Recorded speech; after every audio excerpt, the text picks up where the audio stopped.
Hi, and welcome to the Korean Finnish Special Game Week 2021. This is the first of its kind, but surely and hopefully not the last. We're here with some industry professionals to have a look at some games. We're going to give some feedback, maybe some pointers, what we thought, what we liked, all kinds of fun stuff, really. My name is Häll. I am a game design teacher at the Motesolo University of Applied Sciences and the current chair of IGDA Finland. And I am joined here today by some wonderful people. And what if we just introduce ourselves? And if we start with Jasmin. Sure. Hi everyone, I'm Jasmin. I'm a senior UX designer at Mainframe Industries. We're currently working on a cloud-native MMO, and I'm really happy to be here. Great, thank you. Aki?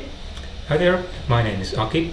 I'm a veteran indie founder, been in the industry since 2006. I've shipped 15 games, and lately I've been doing some mentoring with game development, so this is a wonderful place to be in to talk about all these wonderful new games that are coming out. Wonderful, thank you.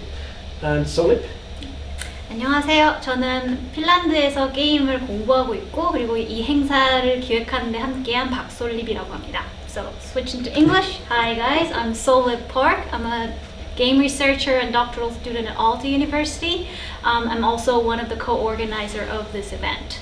Welcome. Thank you, and thank you for organizing this wonderful event as well. And then last but not least, we have our Korean friend Sang-ho, who is joining us all the way from Korea. So the floor is yours, Sang-ho. Hello, I'm Solip Park from Korean Investment Partners. It's the venture capital. Actually, I'm a guy who have been more than 50 times visiting Helsinki for the last 5 years. And actually, I have been backing several Finnish gaming companies, including like Seriously in Helsinki, Treblight on Tampere, and so on. And happy to see you guys today. Thank you. It's good. 50 trips in 5 years. That's a lot of travel. Wow. So I tip my hat. 50, extra guy. Fair enough. Okay, wonderful. I think we're all hankering to get to talk about some games here. So our first game will be 8 Doors, Arum's Afterlife Adventure. So let's have a look at the trailer.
Okay, wonderful. So I think we've all played this. So we played a little bit different games, all of us, but we had some major ones we played together. A couple of quick things about this game. So all of these are quite small teams. Like this one is also a 5-person team working on this, and a couple of interesting things are that this is. I'm not very well versed in the Korean folklore, but as far as I've understood, it is based on a Korean folklore about the abandoned princess. I will not try to pronounce the name because I would probably butcher it really, really badly. But it's always cool to see different kind of folklore from around the world. This was also a crowd-funded game, which was within Korea, not a global crowdfunding, and they did really well. Started as a turn-based RPG, which is quite surprising when you look at it, and it's a very, very good platformer. But yeah, thoughts. Who wants to go first? Okay. Well, yeah, I played some 8 Doors, and the initial impressions was that it's a really solid platformer, like really polished with good production values. The tutorial and introduction to the player felt really like a lot of effort has been put into this game, not only the difficult parts of the game, but also how to get the player engaged and into the world of the game. Yeah. And definitely, yes, very impressive art style. Again, I am also not very well versed in Korean folklore, but it seems like it blends kind of traditional and modern elements to it. So the style is very unique, and it's easy to immediately catches your eye. Yeah, yeah, that's true. That's like it's the limited color palette. Mm-hmm. Definitely kind of like struck me really quickly. I was like, oh, okay, that's interesting. And I do agree that the tutorial thing was very good. Progression was nice, and it was nice to see that there's actual skill trees. Yes. Yeah. Any other thoughts, Jasmin?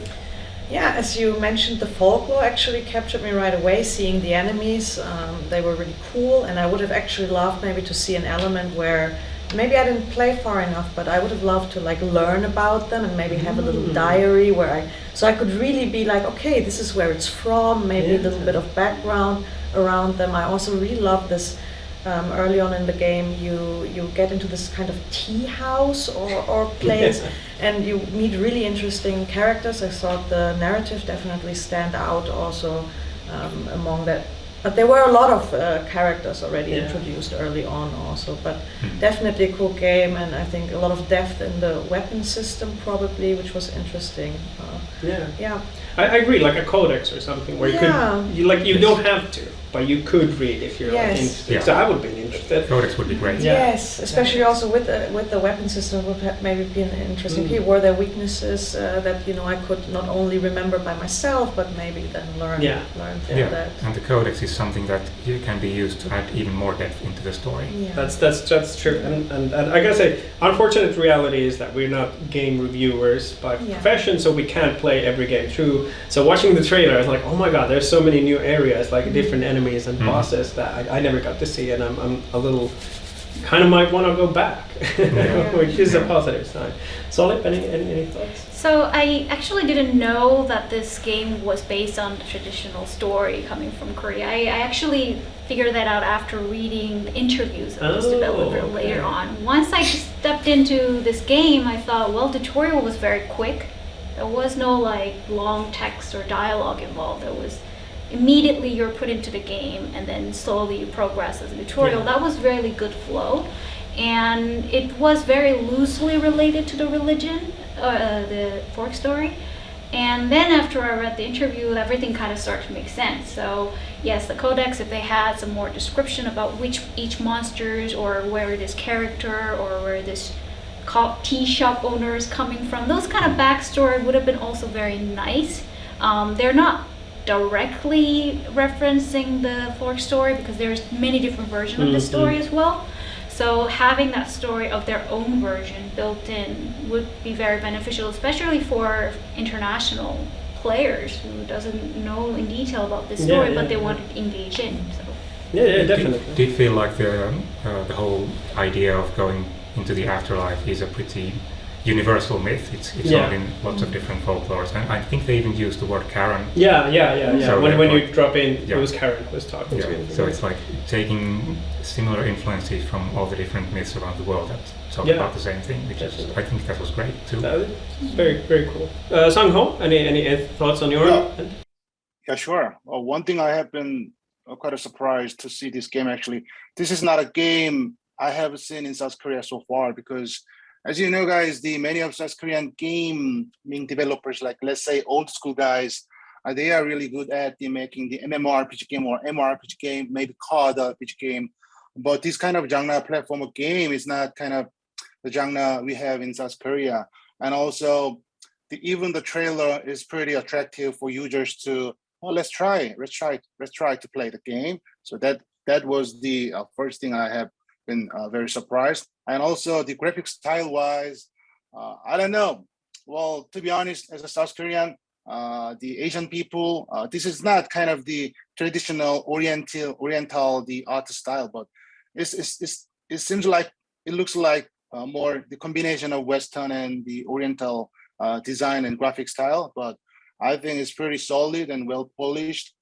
And also, once I played and once I saw the trailer, I actually thought this is pretty similar to the game called Cuphead on Nintendo Switch, because I was a really big fan of that Cuphead.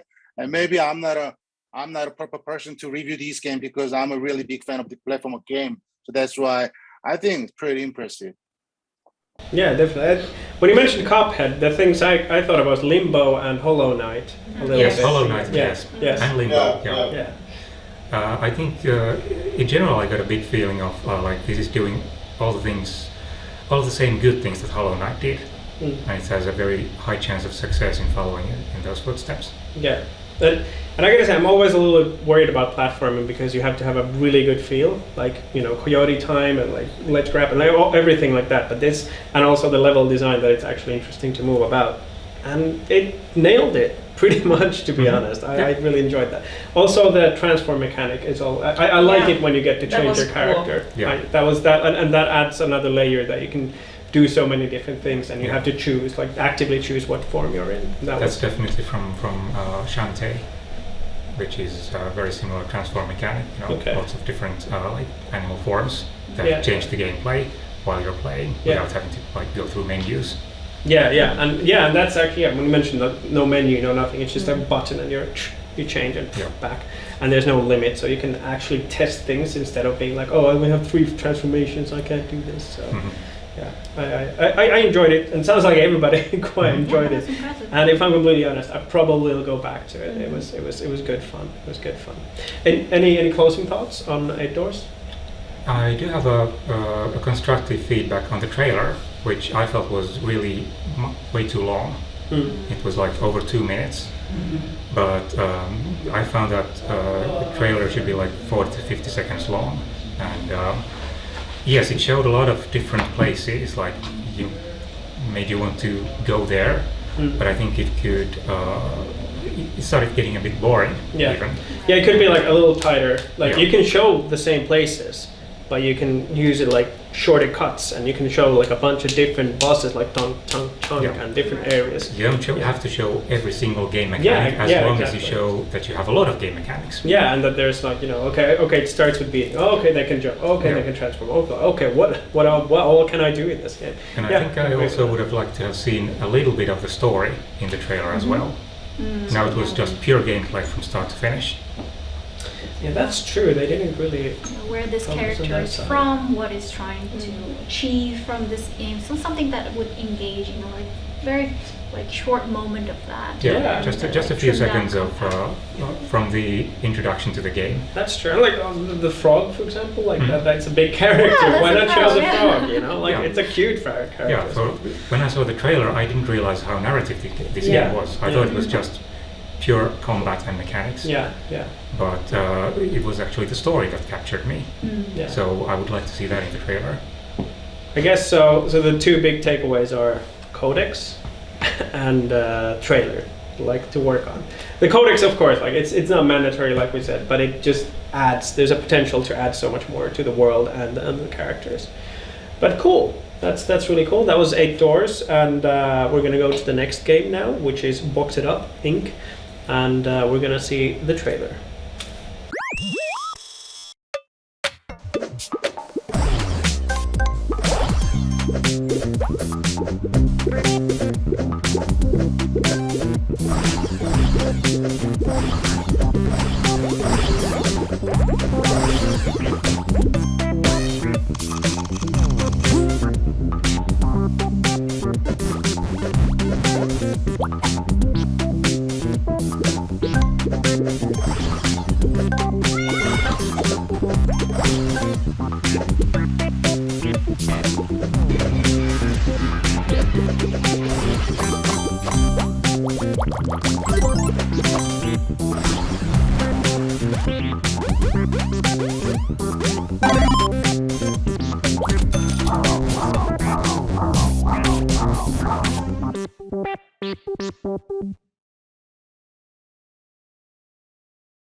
Okay, so that's Box It Up, and it's an incredibly cute game.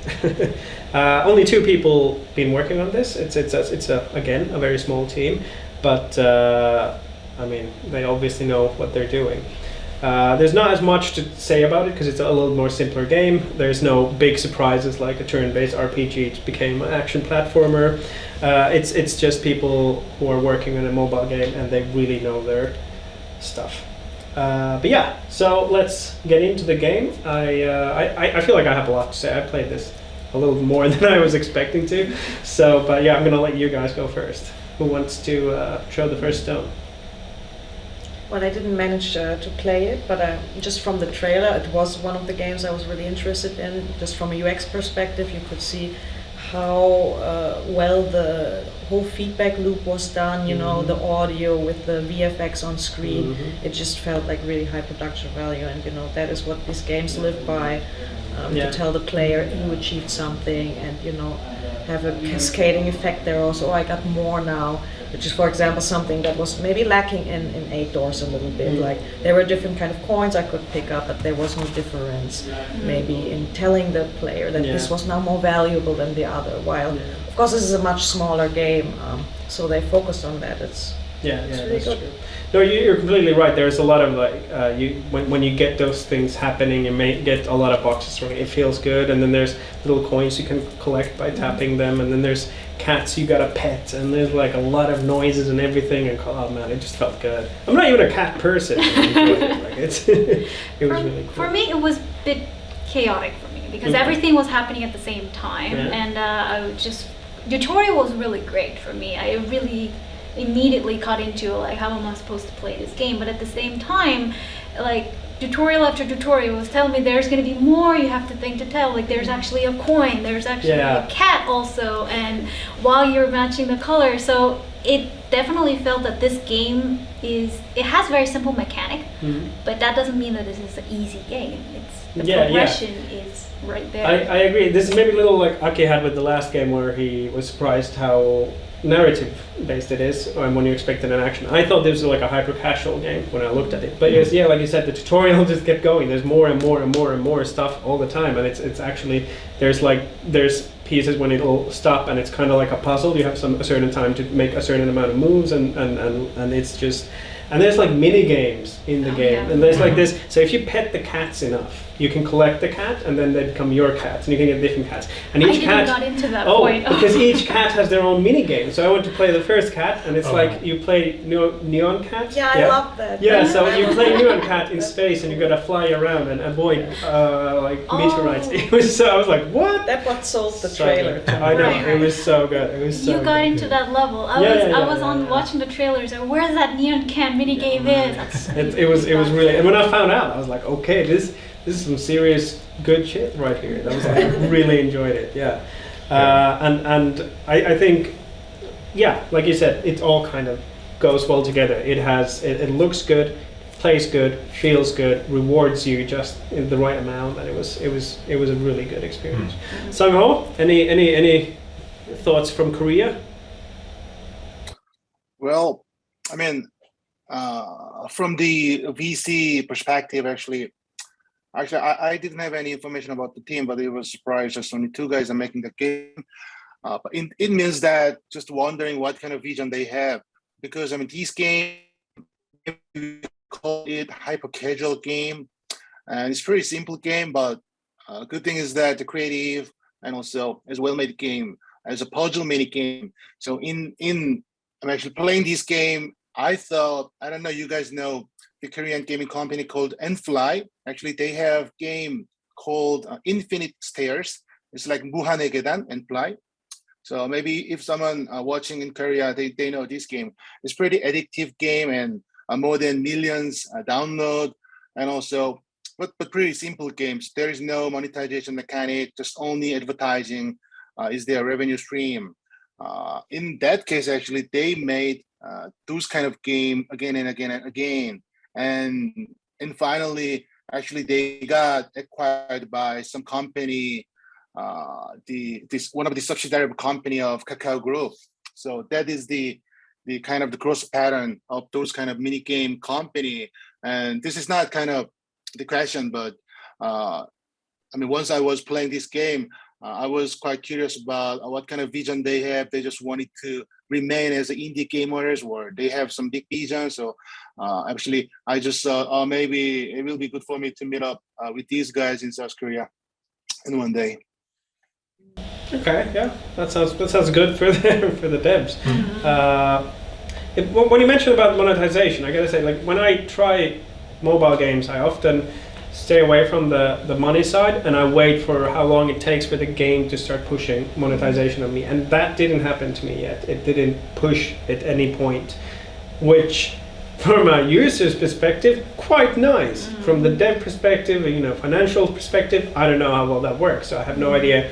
I couldn't find anything how well it's done financially, but like it's had like millions and millions of downloads, so it's obviously popular. But how well that turns into revenue, I have no idea. But as a user, I appreciated it. I guess that's what Sango just mentioned about it. It's like, what's their vision? Exactly. What is their vision in terms of business or continuations of this project? Are they aiming for getting many users as possible? Or are they actually thinking of solid business model? Because I could see that, cat may be something that you might want to get as a customization item, or customizable box. I can see a lot of elements in there that could be implemented, but I also never encountered any moment where the game forced me to pay just yet. And there is a lot of customization. You can the whole production line and the machine. The machine and everything, you can customize those, and there's and you can open them, and I guess if you start looking for it, maybe you could buy them with money. I don't know, but I didn't run into it, so I was but I mean it's a good game, but like something was said, it was where are you guys going? That's I guess the next question to think of. I also thought that the game was kind of, based on the trailer, I think it looked kind of deceptively simple, or the super cute art style didn't quite match up with how hectic and challenging the game actually is. But now that I'm thinking about it, I'm not sure if it's a good or a bad thing. I thought it was a bad thing because it might, I was expecting, okay, I don't even need to focus on this game, but oh my god, that was me. But actually that might be maybe the super cute art style kind of attracts a lot of players, and then they realize that okay, there's actually a lot of depth into this game, which might in fact be a good thing, even if it doesn't quite line up with the challenge of the gameplay. I mean, you deceive the user in. You lure them with cutesy stuff, and then you're like, no, real gameplay mechanics. Yes. See, there's a neon cat in there. Exactly, Wait for it. But I was surprised about the cat part because I didn't see much about it. They kept it kind of on the down low, which again is deceptive in the sense you're not expecting that, and when you find it, it's a really nice surprise. But then again, maybe more people, like you said, neon cat, cool, and then maybe that would bring more people into it. So that's I understand it's a difficult, it's a blade to balance on, because what do you want to oversell it and then it's not as a cool thing to find, or do you want to keep it as a kind of Easter egg-ish thing? But I guess we don't have other feedback than to kind of think about the future, where to go, but we did enjoy the game, so that's always good. mean, avoiding your misunderstanding, actually, I'm a gamer before the money guy. So actually, I played a lot this game. I mean, this is the most game I played among those the game in this interview. Yeah. That's a big praise. That's a big praise. Yep. So, yeah. I guess I'm the odd one out then because, well, I don't play mobile games in general all that much. But for me, this game didn't like engage me to continue with it. I mean, I had fun with the initial gameplay that I had. I mean, it felt very polished and everything was in its place. The tutorial was good, but I didn't get the feel that I would like really want to play more of it. Yeah. Okay. Fair enough. So some kind of retention might be an issue. Yeah, well, that's always a question also, like, is the user a mobile player or not? Like, that's also another thing. And then if we compare, for instance, someone who travels a lot, if you travel a lot, you probably will play more mobile games than if you just sit at home in office, because then you have other options. And that's, I'm probably not in the target audience. Yeah. But even despite that, I still like the game. Yeah. So, props on that. Big props.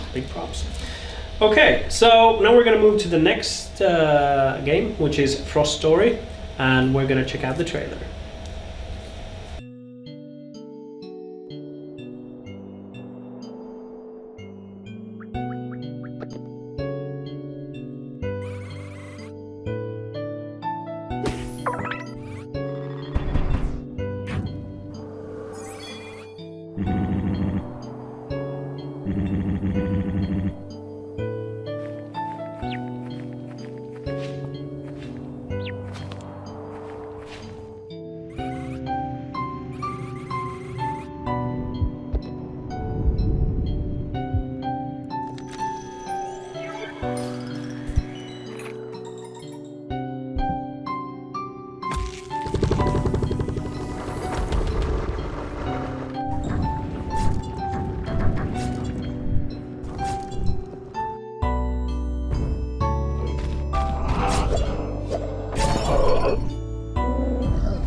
Okay, that was Frostory, and now we're going to get into it. Again, a small team, 3 people. What I find interesting, students. But so Korea, like Finland, has a mandatory military service, and in Finland we have something called civil service. But in Korea they have a way cooler version of this, which is that you can go work for a game company to do your military service. Which I was like, what? But like, good on you guys, I guess. So that's how they started, these people, and then once they finished their military service, they kind of wanted to go forward and push their passion. And Frostory is their first game, and it's a learning experience at the same time. They want to learn how to tell a story, how to build progression and design and everything. And I gotta say, if that's the case, that's really good. Like, honestly, I could say a lot about this game, but I'm gonna shut up and let you guys speak. Who wants to go first? Solip, do you want to start this then? Well, yeah, I was also surprised when I was doing my research on this game as well. So I watched their interviews and one of the indie game competitions that they did years back, and they looked really young. And then they were talking about they were computer science students and now trying to learn how to design a game, a compelling story. Mm-hmm. And in that regards, it reached the goal, I guess. Yeah. Like it has a very convincing story. And the mood there was really nice. I really liked the mood, like the color and how they let you go inside the story. Very atmospheric. Yeah, and then I really liked this story flow of how they introduced this little fairy character. You know, that was, I liked it. It's a very cute, it's a very beautiful game. I'll talk about the language thing in a second. I'd like to hear some thoughts here first about the game itself. Yeah, I also really love the sidekick. I think the narrative is really funny, you know, and engaging. I was really surprised also, and also hearing it's maybe their first game where they tried to do it I mean, more senior devs have tried that unsuccessfully. So incredible work. I really love the puzzle mechanics that they had. So it's not just combat gameplay. Very interesting world that, you know, the moment I started playing, I wanted to learn more about it. It seemed quite mysterious. You always saw some kind of characters you couldn't engage with, or they were behind some walls, and it was always like, and then there's this bad thing happening that kind of wants to deceive you and lure you into traps. A lot of really interesting mechanics. Yeah, it's just beautifully done. Yeah, definitely. Yeah. It was weird because it's very cute, but the feeling compared to like boxing is boxed up is kind of forlorn. Like it's a little sad. There's a tinge of sadness there, and maybe I'm just Finnish, but I really enjoyed it. It's kind of like it has this childlike charm that's also tinged with the sadness of the adult world just out there somewhere, kind of affecting it. And I think it's wonderful that we can describe the game this way, because the narrative just comes through so very strongly. It's really well done. And I'm not just talking about the words and the language and the dialogue. It's the whole mood, the art direction combined with the narrative and the pacing. Altogether, those three things make it like the whole world is just expanding in front of you at just the right pace. Yeah, definitely. So about the narrative, I played myself. So first of all, big props, you guys put in a Finnish language option, and I tried it. And I'm pretty sure it's Google Translate, because I have no idea what's going on in the game. Like it was sometimes a little difficult to see. Like sometimes I would translate the Finnish like literally into English, and then I'm like, okay, so this is maybe what they're saying, and I had like a vague idea. But I mean, props for trying though. That was it was a very positive surprise, and I did chuckle a couple of times because of some of the translations, but it didn't help with the narrative. But like you said, the world itself kind of carried it a lot as well. It was not just the dialogue. I tried the Finnish translation and I couldn't understand the dialogue that asked me, do I want to keep Finnish on or off? So yeah. I tried to put Finnish on and he asked me, are you sure you want to have English? What? And I was like, yes, I guess. And it was Finnish. Okay. Yeah. Then I played English. Yeah. Because apparently I picked the wrong option. Yeah. So Google Translate is not your friend. It's you can use it as the basis for doing an actual manual translation. Yeah. But for the final product, it just means that it'll be confusing. Yeah. I from what I've understood, this was like a very kind of like last minute addition for this event, kind of. So I appreciate the effort, and like as a feedback, you can get a translator because it's not that much dialogue. You can get a translator for fairly cheap to do that. Maybe not like someone who knows Finnish and Korean, but like at least if you translate from Korean to English and then from English to Finnish, that should be pretty easily doable. Sang-ho, any thoughts on Frostory? Yeah, I mean, not much comment on the game, but actually, it was not easy for me to, escape from first trap, because I mean, I don't know how to escape from that first trap. So because I was killed again and again, so I just, abandoned the game. Anyway, this is good for the young guys to have a first game. Well, to be honest, the level of quality and other things is pretty not kind of the solid, but it's good for the young guys to make a game first. One of the important thing is that in the history, many of Korean developers, they are really stuck into the PC online game and mobile game, but because PC online and mobile game is really big in Asia and South Korea. But at the same time, this kind of PC standalone game and console game and Steam game is also have a biggest market in the world. I think for the young guys, this is good trial to make a game and get a feedback from the market and get a lesson learned and make improvement on the game. This kind of the loop will be very important for these guys. And I really want these guys to make game and release and again and got it in the next futures. I think this could game could be very good for console. Even. Definitely. I was thinking just the same thing. Yeah. Also, I think it would do great on all three consoles really. Yeah. Xbox, PlayStation and Switch. It's, Yeah.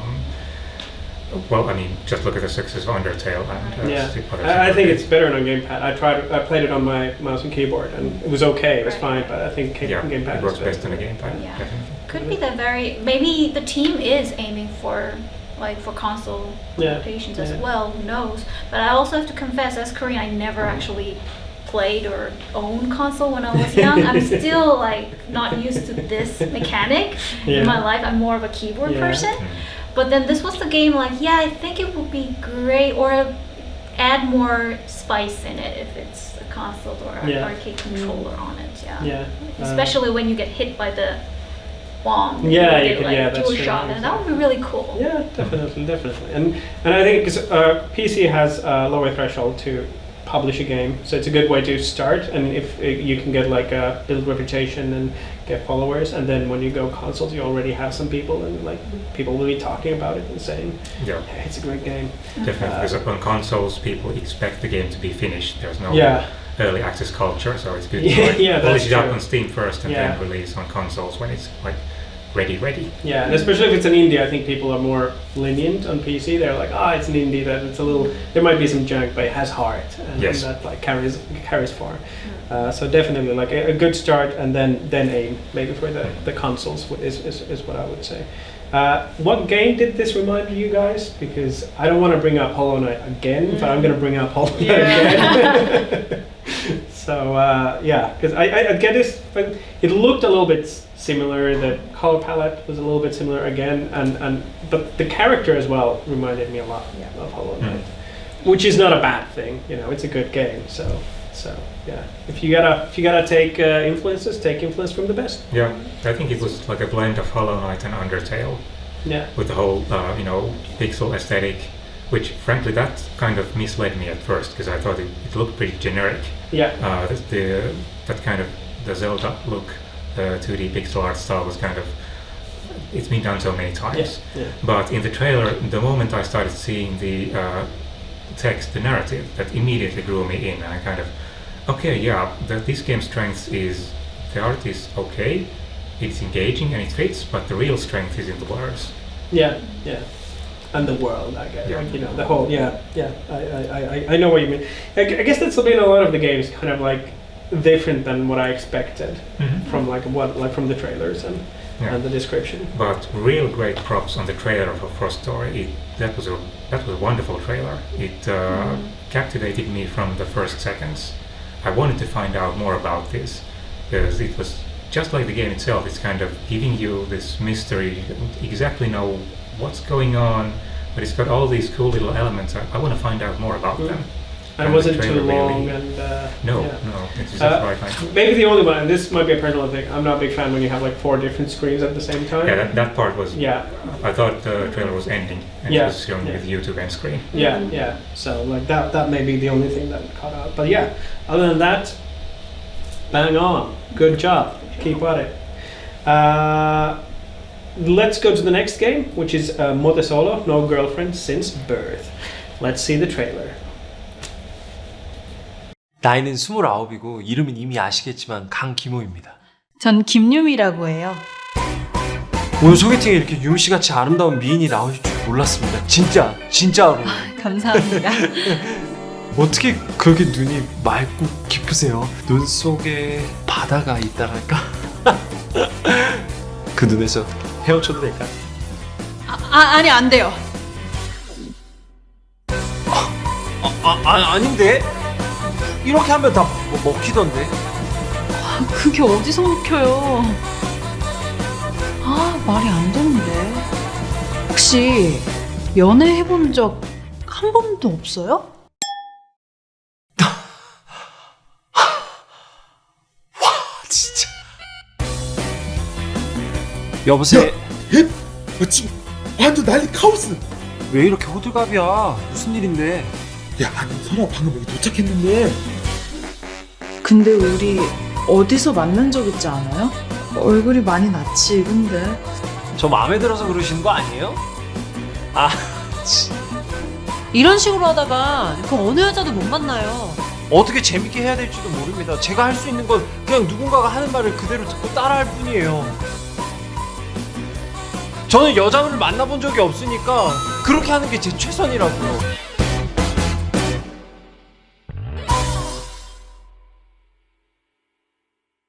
Okay, that was Motesolo. Like from the faces of everybody, it's a good trailer. Again, tiny team, 2 people. I mean, okay, this technically not as a deep game as some of the other ones. It's mostly video, but oh boy, what video it is! Jeez, it was. We'll go to that later. But yeah, so this is so the devs played a game called The Bunker. I don't know if you've heard of it. It's a it's an FMV game, and they got really heavily inspired, as you can tell, and they decided to do this. And it's actually done so well that or been received so well that some people approach them to ask them to make videos, and they're like, "But we're game devs. We want to make games. We're not films," and it's been a little bit of a problem for them. A positive problem maybe, but still a problem. But yeah, this was another crowdfunded game. I was surprised how many of these games are crowdfunded, and it's kind of really cool to see that it's possible and it works in Korea. That it's just in Korea. It's not like a global thing. Well, I guess anyone can join, but it's in Korean, so that kind of limits it a little bit. But yeah, it's got very good responses on Steam, and it's apparently doing quite well. But I'll tell my thoughts, but I want to hear someone else's this time. Sung-ho, do you want to start this time? Yeah. Well, I mean, I don't want to talk as a money guy, but I should talk as a money guy for this game. Actually, this genre, let's say narrative-driven storytelling game, is the genre the Korean big companies are looking at these days. So that's why there's a company called Day7 in Korea. Actually, they have been acquired by one of the great company called Come to Us. The reason is pretty clear because they really want to grab the women gamer user pool from those kind of narrative-driven game. I mean, even narrative-driven game is played by men like me, but actually it's pretty well working in the women people. I haven't played this game. I just watched the trailer, but this kind of trial is pretty fresh because the visual combined narrative-driven game. Maybe there have been something, but I haven't seen a kind of game many times, and I think they choose quite right genre, and also it looks great, even just watching the trailer. Okay, cool. Thank you. What else want to say? Jasmine's ready to go. I love this. I saw this and I'm like, what is this? This is so funny. I was like, definitely. I mean, the trailer's great. I was right away captured. And even though it's kind of a difficult topic, I really loved the actors and the spin they put on it. It was a bit more slapsticky, a bit more light. And I loved how much this main actor was out of his depth. I could feel for him. I mean, the name of this game is just hilarious. What was it? No girlfriend since birth. Yeah. And I mean, I started playing. I have to say, it's maybe more of an interactive story with gameplay elements. So I really felt more like I would play this on Netflix, like Bandersnatch or so. And that's where I was seeing it a little bit more. There were a couple of UX issues, like the text speed was a bit too fast, for example. I couldn't decide myself, at least at that moment in time, how to skip or forward the narrative. But I did the first quest or date, and it was, I have to say, the flow, the pacing, it was funny, the decision making. They had also then this whole gamified part was actually to learn from your social media, who are your friends, you know. So there was a lot of things that you could discover and like learn about the background, and it was just really lovely. I can't believe I spent like 15 minutes just texting to my imaginary friends in the game. It was pretty fun. It was well done, and I gotta say I really liked it, but I played it, I think 40 minutes, and then I had to stop. It was too painful. It was so painful. Yeah. In a good way, In a but good like way, Jesus right? Christ. Yeah, I the was cringe was. I was thinking like, oh, like, you know. Oh, it was so rough. Oh, yeah. But like great acting. And the emotion it elicits was very strong, and I think that's success in itself. You know, if a game can make you feel. Yeah, good job. Definitely. Yeah, I gotta say, a lot of games don't make me feel that many emotions in that short a time. So you know, that was very positive, and I did like laugh, like actually a proper laugh. Maybe in a way it also taps into, because we all kind of been there. Yeah.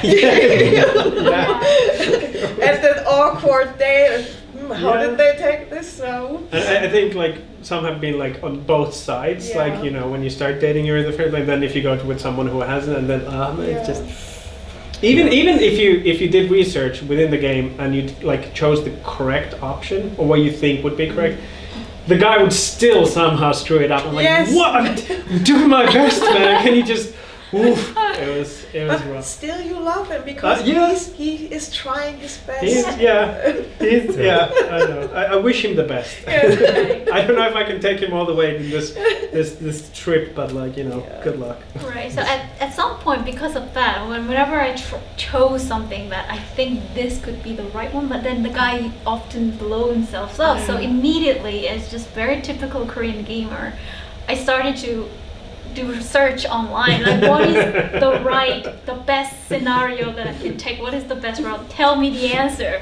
I was on that point, and surprisingly there was a very good fan community out there, like discussing about like the ending and which ending that they like or not. So it was a lot of things to read and explore outside of the game. That was really interesting. I was like, I really wanted to find the right answer for this guy. I didn't really look into the community. I checked the Steam reviews, and those were quite a few fun ones. There's a lot of people who related to the character, like you said, and it was. But I didn't look. I'm not surprised if it did like. It had a lot of like if it did well in crowdfunding, it has a lot of positive reviews. I'm not surprised it has a strong community. Okay, any thoughts? I was unfortunately unable to play the game, couldn't get the subtitles to work. But from the trailer, I mean, the trailer is already it communicates a lot about the game. The video production quality was really great, not just. Well, it was 2 people, so it looked like a whole production team. Yeah, definitely. And I saw that there was a lot of thought put into the narrative and the writing. I did kind of think, is it too cruel? Is it okay to laugh at this? Because I mean, I'm not quite sure. Yeah. Should I be laughing at this? This is really awkward. I guess I get what you mean, but when you play it, it's sometimes you laugh at him, sometimes you laugh with him, or you laugh with the date, or you cringe with it. Like it's a difficult balance, I guess. But I can see that. But like I don't think the game is mocking. I think it's more of like, you know, I feel you kind of game. In that case, I think maybe a little bit more of that could have been visible in the trailer. Because it did feel more like I didn't get the laughing with him from the trailer, just laughing at him. Maybe that's a good point. And something they didn't really show is that there's this blind date guru on YouTube you gotta follow, who is amazing, horrible but amazing. Like the first video starts with like George Michael, like the saxophone, and you're just like, what? Okay, I'm listening, and it was like I was deep into it, and then like one date at night is the top. I can't do more than that. You know, that's good advice for life, I guess, as well. But like so there were a lot of preps in there, like indicate what this character is about. You have his WhatsApp, Kakao Talk Messenger in the smartphone that you can also play around, and then you can also like influence the game from there as well. You can see which YouTube channel that he's following, and that also determines who this guy is. And you can check on Instagram, you can check when you go on a date, you can kind of like stalk the person, like you can see what they like about, like it's like it's so It's a whole package. I was just sad about the likes that I didn't have on my I know. pictures. I saw 0 like one Yeah. wedding picture had like 3 likes. But then when my friend's Instagram like, oh, like 50 likes, whatever, man, I don't care. And his friends were always trolling him. I know, so Oh, too real. Yeah. Too I real. know, yeah. But you see just from this discussion how good this game Yeah, is. definitely. Honestly. definitely. I do recommend this. I do recommend it. It is a fun game. It's a fun game. Unfortunately, we gotta march forward to the next game, and the next game is Fated Alive. I'm just gonna quickly say about Motesolo, great work. Like, keep at it. That's some good stuff right there. But yeah, let's go to Fated Alive, and we're gonna check the trailer. Sorry. Oh, Sang Ho. Okay. Let's do. Okay, yeah. So Fated Alive. Let's go.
Okay, so that's Fated Alive, and so this is a little different. So this is a little bigger. This is 9 people working, and these are industry veterans. And I think you can kind of tell from the when watching the trailer alone, it is high quality. It is quite deep. Or seems to be quite deep mechanics. I say it seems to be because I wasn't able to play this game, and I think. Aki, are you the only one who managed to play the game, actually? I didn't play the game. No, you played the game. I Sorry, played- okay. Solip played So the game. yeah, I guess maybe I was the only one who was able Yeah. to play the Well, game. Yeah. Partially because it's mostly in Korean. Like, I couldn't get the... Yeah. So the game, at least the test bundle that we got, it wasn't running on BlueStacks. Yeah. So like installing on the mobile phone, but I guess it doesn't function that well optimized for many Android. So it Yeah. did function in some mobile phones. And I definitely didn't run an emulator. Yeah. And the language option, first language option, they didn't have English. And then we got another test bundle and there was English, but then the developer was also telling me, sending a message that they haven't actually worked on like localization, internalization just yet. So they have Yeah. English there, but mostly Google Translated at the moment. So. Always good. Always good. Like we said, Google Translate. For starting, yes. Yeah, no, starters, yeah, for definitely. starters, Yeah, that's for starters, definitely. Yeah, right, yeah. right. But then, like, the game was very advised, actually, in the instruction in the game that they recommend you to play with the headphone on. So the sound was very merging, indeed. And I tried it with my headphone, and yes, it was very scary. The sound quality was big. Although it kind of get to me the point that I didn't actually didn't find a reason why I want to play this game further. Okay. Yeah, so it was giving me that there's going to be a lot of character. You have to collect the characters, and you progress, you build your army to survive. But then maybe the story wasn't compelling for me that much just yet. Yeah. So why do I need a companion? I'm doing really great already, killing zombies myself, even in the level 1. Why do I have to build up the army group? So, Yeah, that's fair enough. But then the mood was really great. I enjoyed it. It would have been really nice if the game was a little bit more optimized, and so that we could able to play and test it more. It weirdly reminded me of a board game called Dead of Winter, like the look of it, and maybe a little bit the game mechanics. Maybe I'm not entirely sure. I haven't tried it. This is all based on the trailer because I didn't get it to work either. But honestly, I would be interested in trying this if they do get the English version, like a working one, and I would definitely give it a go. I really wanted to play that. I had that on my pick list also, but I couldn't get it to work, unfortunately. What I saw from the trailer, what got me really interested, besides, it looked like a AAA title, like across the board with the interactions, the feedback again, the VFX. I worked on a Walking Dead title before, and the elements with the cards, it looked like so intriguing. I really wanted to understand, okay, how does it work? It looked almost like a dungeon crawler, but like with a new kind of flair to it. So, and it just looked cool. Looked like a mysterious story thing. I mean, we all know the kind of zombie scene, but it would have been. I thought they made it in a really cool way. Also with the bosses, there seemed to be like differences maybe about them. They were presented in a cool way, like with the chains and different. There seemed to be quite a bit of different gameplay elements, at least. It would have been cool to explore. And I mean, there's been a lot of zombie games, but then again, there's been a lot of sci-fi games and fantasy games. If you can have hundreds and thousands of those, we can have a couple of zombie games as well. For me, I'm conflicted about the game because the game developer in me was really excited about the variety of mechanics and the little details that seem to be going to the game. But the game player in me was like totally not interested in this gritty zombie mood. It was like, didn't catch me at all. Yeah. But very cool things, very interesting design decisions and mechanics in there. It just needs some work with actually finding the reason why I want to play the game. Right. Out of interest, like, are you interested in zombie games and films in general, or is it just? Not so much. Okay, so it could be just not your thing. Yeah. So, Could be that also applies to me. I don't enjoy zombie films that much. So for me, the game was very scary for me the first time. Like they told me to wear headphones, so I did, and I was like, oh god. That's kind of good though. The production quality was really great, but then at the same time, it wasn't for me personally. Like it definitely had like some people like it, some people might. For me, I get the feeling that it was aimed at 16-year-old boys mostly. You're probably not wrong, to be honest. But I mean, I guess zombie as a genre, if you can call zombies a genre, has gotten like its own dedicated fan base by now, because we had like so much media, like films and books and comics and games about it. So maybe that's. And I guess that is mostly male and or the younger side. Well, it actually is a very broad, like nowadays, especially Walking Dead, for example, is a very broad audience. Actually, specifically also North America, so that would be an interesting market, possibly. But do you think that's because I've actually thought about this? Yeah. Do you think that's because the comic is actually very good, and then the series has like a lot of? It's not just like. Every good zombie story is not about zombies, but about the people who happen to be in a zombie-ridden world. And do you think it's because that like made like foundation, like what worked this people to be interested in the game, or do you think if it would be like a completely different IP with zombies, would it still be so? The demographics still. It's an interesting point, but if you look at the App Store, there are a lot of games themed that way, so it seems to just work on the cultural level instead of just IP. Yeah. Right? Yeah. I would think, because as you mentioned, we have seen this a lot. There is a market for this. Definitely. That's a very good insight, because I feel like me and Aki were just talking like what we think. We don't know actually, because I haven't researched into like how well zombie games do, and you actually have some experience. So that's really cool to hear.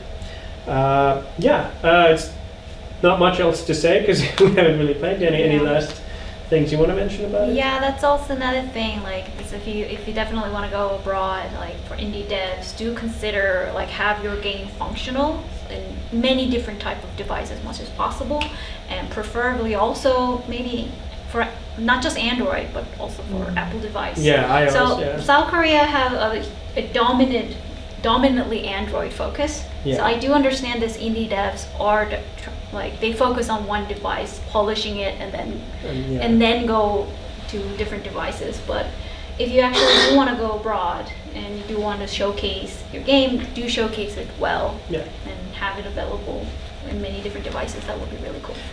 I kind of understand why it is. You know, it is the home of Samsung and all that, so it kind of makes sense that it's very Android heavy. But yeah, iOS is very big globally, so it makes sense to go there as well.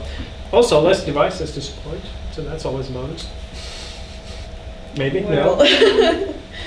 Well, okay. This is I published one mobile game, and it was like on Android. It was I can't remember the number, but we were like close to 3 digits, whereas like on the iOS it was like 10-ish.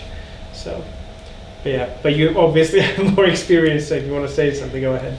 No? I'm good. Okay, cool. No, I mean, it's just, of course, you know, depending on what you release, that's the audience that you can capture. So you're basically keeping, you know, a whole segment outside, you know, which has an influence on, you know, your monetization, your market value, everything. So, and it's always a balance of, okay, do we have the money to now ship on this platform in this kind of quality? That's always the trade-off. I think, you know, it's a no-brainer that you should cover. If you want to release in the West, you need to cover. Yeah. And also need to consider your target audience. What kind of devices does your most important segment have? Yeah, that's true as well. That's true as well. Good points. And also, I think this and Motesolo best trailers so far. Would be cool to get an English trailer, but like even without the English, it was intriguing. Yeah. So. Good stuff. Now we're gonna go, and the next game is gonna be Safe Not Safe, our first Finnish game of the day. Let's see the trailer.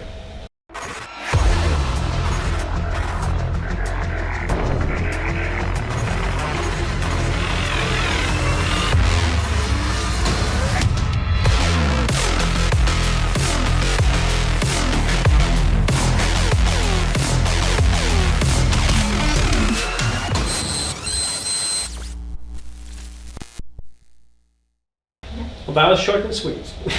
So, a couple of things about the dev team. These are like 10 plus people. These are veterans, and it's called Bigger Scope. And the thing, what I found out is that they're mainly working on an AI, but they're also trying to apply that to a game. So that's I don't think they're purely a game dev studio, from what I've understood. They started out as a game dev studio, but then they realized that their AI would actually be a great standalone product as well. Oh, okay. So that's the way. It's kind of a feedback loop, so the AI and the game are supporting each other. Okay, that's interesting. Which all managed to play Safe Not Safe? We have played this quite a while ago. Oh right, yeah. You played before. As mentors, Yeah.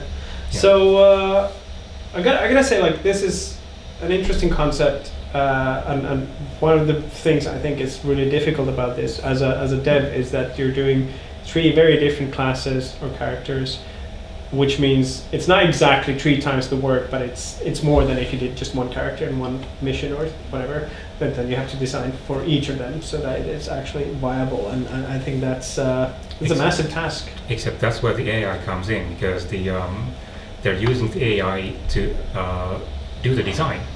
Oh. So depending on the class you pick, the AI actually learns from all the players who play the game. Okay. And then builds the level for to match people who usually play this class. I didn't know that. That's actually really cool. That's really cool. That's something that I did not Okay. at all. So the more people play, the better you'll get. Yep. Okay. Okay. So it's like a live game, except it's not updated manually. It's real time. That's interesting. Kind of crazy. really cool. Like, I did not realize that. That's really cool. I gotta say, so I don't know if this is my computer this is maybe like a pretty small thing, but the bloom was out of control. Like I went sometimes into a room and I couldn't see anything because it was just like That happened to me as well. Yeah, Right. It was so like I swear to God, I've been outside in the summer and had less light at my face when I went to those rooms. Well, this game is at a much earlier stage of development than the other games featured here. It's like it's just a prototype, not even in early access. Yeah, I wasn't able to complete the tutorial at some point because I got stuck somewhere in the corner of the room, and then so I restarted the game a couple of times, and then still wasn't able to finish the tour. I always ended up something wrong. Maybe I was so bad at this game.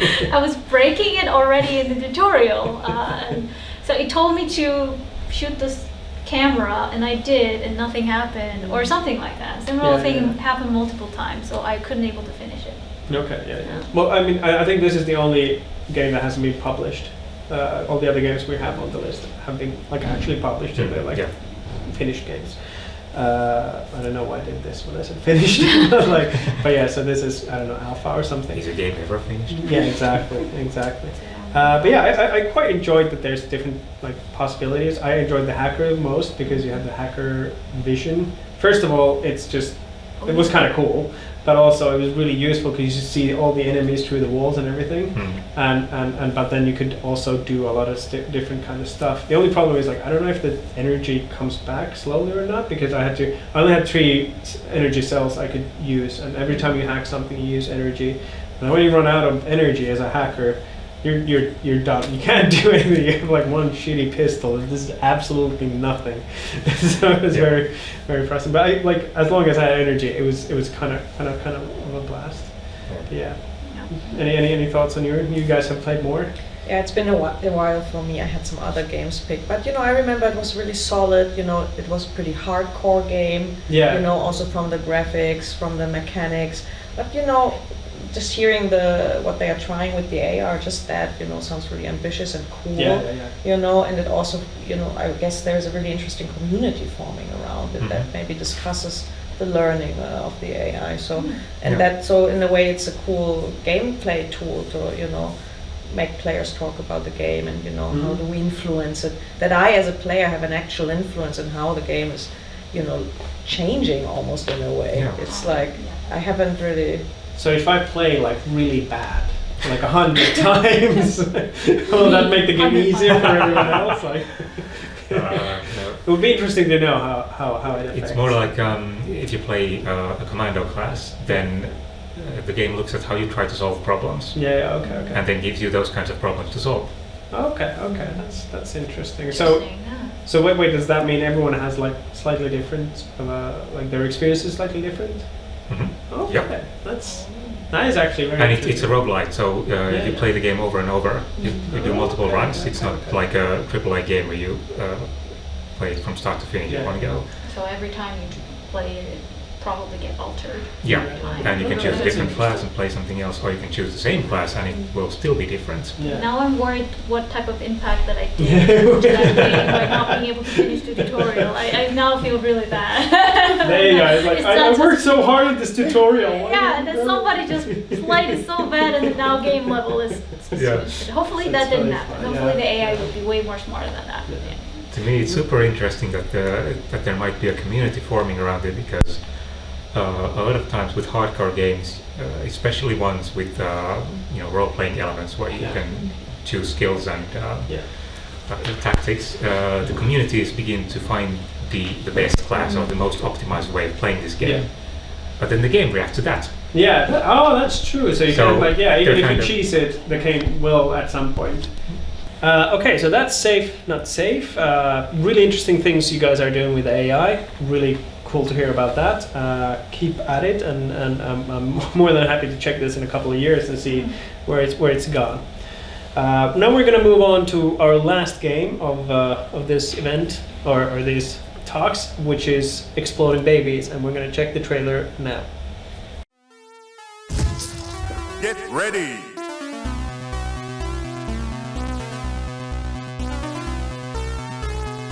3, 2, 1, explode!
So that's exploding babies.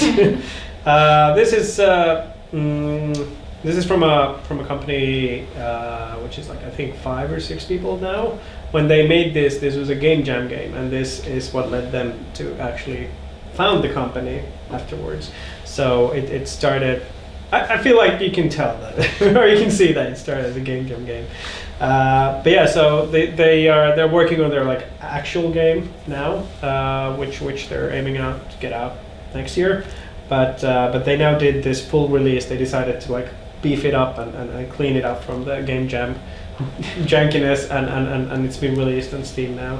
And actually, they got a publishing deal for this in Japan, so it's gonna go to Japan. So that's kind of cool, kind of interesting. Very cool. I gotta say, so this it's a party game. It's you can clearly see, and I wasn't able to test it with 4 people. I tried it with one other person. I tried it on my own and with one other person, and it was instantly a lot more fun when you had another person to blow up. The AI was fine, but it's party games alone are more sad than fun, to be honest. But yeah, any thoughts? That's actually the reason why I didn't pick it to play, because I knew we would need more players to really get the whole experience. But from what I saw, I mean, the trailer is hilarious. Yeah. I love the cell shading graphics. I mean, this game is just beautiful. All the funny gameplay modes that they have. I love these kind of party games. I hear the first thing that came to mind, I'm like, is this the Street Fighter narrator? Oh, I'm like, I know this. That's I was like, I know this. And I was like, that sold it then also. I'm like, super cool guys and girls, whoever worked on this. It was, I mean, of course I want to play this with my friends. Definitely. Hilarious. That's the main thing from the trailer. I want to play this with my friends. Yeah. It's a party game, and it does party really well. Yeah. It also looks like a very, very Finnish game. Oh, is it? Yeah, it does. Very much so. Not gonna lie. What is Finnish? Yeah, that's how it's fun. So and there's colorful. Yeah. So why is it Finnish? Well, I guess I feel like it's I've never been to a game jam abroad. I've only been to Finnish game jam. And maybe it's a game jam thing, but this feels like a Finnish game jam. Fair enough. Game. It's kind of like this student humor kind of thing that's not quite crass, but still like not exactly high profile. But it kind of resonates. Yeah, and it was like 5 years ago, 6 years ago when they made it. When I was at the game jam, I remember I was like a couple rooms away, and they recorded the death sounds. And I just remember that we were doing something, and all of a sudden, what? They definitely had some fun. They did. Okay. Yeah, it looks like a game where the developers had fun making it. Definitely, yeah. So yeah, that was like, I wasn't able to fully grasp the funness of this game, mainly because it was only me who was playing in my apartment, playtesting. Obviously COVID-19, not so much parties happening around. So, it was just me. I could instantly tell that this game would be really fun with 3 to 4 people involved. But just one person playing, party games are never good. Right? No. It was it's definitely good for drinking. Drinking game. I can see that. It's a challenge because I think about a lot of party games do have a single player mode, but I'm starting to think that maybe they shouldn't even have it, because when you profile yourself as only a party game, then you get the right attitude towards the game in the first place. That's true. It's actually funny because a long time I thought like fighting games, I never thought them as single player games. The whole point is to play against your friend. But quite a few of them have come out now with like a decent story, and it's actually fun to play on your own. And I was surprised about it. But yeah, I think party games, just your party games, accept it, embrace it. But yeah, I have to say, so it's very simple. You kind of walk around and you press spacebar, or you can whatever on your gamepad, and then it like makes this circle, and then when you let it go, the baby screams, and it's kind of like a force field, and you can shoot things with it, and then you need to hit the others, or depending, if you do the baby pong, you gotta push others. Yeah. It's very simple, but it has more tactics to it than you'd maybe imagine from the chaos that was the trailer. It was surprisingly difficult for me. Like I only played only myself, but then this like the sound wave that the baby makes, and then trying to figure out where the bullet goes. There was so many things happening at the same time, and I wasn't even playing with real human. It was just But then again, if you played with 3 other humans, they would be as confused as you. Yes, that's the mark of a good party game. Nobody knows better. Yeah, exactly. That's how Gang Beasts works. Oh, Gang Beasts, so good. Yeah. There's a little bit of the like kind of the same. You have an idea how it works, but you don't know exactly how it works. Yeah, so. the same thing makes Mario Kart really great, because with Mario Kart, it's not a skill-based game. Yeah. Everybody can do well in it. Yeah. That's very true, and that's my favorite racing game. Just kind of one curiosity, why does this is a question maybe I'm probably gonna ask for the developers, is that why babies? Like, is it more joke? That's the joke bit. I think that's the Finnish joke bit. The theme of the game jam, if I remember correctly, was transmission, and so people thought like sound waves and stuff. Yeah, exactly. Yeah. And so they made the baby crying. They somehow came up with the baby crying. It's like a sound everyone hears, and you instantly go like and then unless it's yours, I guess. So then they started going from there. Right. Okay. Because I wasn't able to associate with the sound wave mechanic attack with the character baby. So I was wondering, does it has to be baby, or can it be some sort of another different? I don't know. I feel like if you hear like a random baby scream next to you, it's kind of like psychic damage. I can get it. I also feel like babies are really there is no gender. It's very gender neutral.